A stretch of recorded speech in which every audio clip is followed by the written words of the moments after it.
নবীজি বলছেন সাল্লাল্লাহু আলাইহি ওয়াসাল্লাম একটা মৃত গাধাকে দেখে বলছেন, সাহাবীরা তোমরা কি কেউ এই গাধাটাকে 1 দিরহামের বিনিময়ে কিনবে? কান কাটা মৃত বলে আছে, এই গাধাটাকে কিনবা 1 দিরহাম দিয়ে? সাহাবীরা বলছেন মাংনা দিলেও তো কিনবো না। ইয়া রাসূলুল্লাহ, যদি ফ্রিও কেউ দেয়, বিনামূল্যে দেয়, তাও তো নিবো না। তখন নবী সাল্লাল্লাহু আলাইহি ওয়াসাল্লাম বলছেন, এটাই হচ্ছে আল্লাহর কাছে দুনিয়ার এক্সাম্পল। ওই মৃত গাধা তোমাদের কাছে যতটা না ইম্পর্টেন্ট, যতটুকু মূল্য রাখে, আল্লাহর কাছে এই দুনিয়া তার চেয়েও কম মূল্য রাখে। তো এই দুনিয়াতে তো সব ফয়সালা হবে না।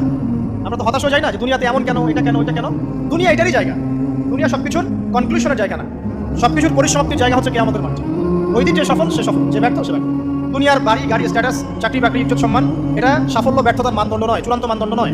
চূড়ান্ত মানদণ্ড কি? ফামান যুহজিহা আনিন নার ওয়া উদখিলাল জান্নাহ ফাকাদ ফাজ। যাকে জাহান্নাম থেকে বাঁচানো হবে, জান্নাতে প্রবেশ করানো হবে, পুলসিরাত পার হতে পারবে, এই একমাত্র ব্যক্তি সফল।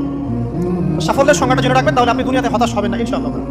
এবার কি হলো, যখন আদম আলাইহিস সালাম সমস্ত নাম শিক্ষা দেওয়া সমস্ত নাম বলে দিলেন, এখানে নাম মানে কিন্তু খালি নাম নয়, জ্ঞান বলে দিলেন, তখন আল্লাহ রাব্বুল আলামিন ফেরেশতাদেরকে বললেন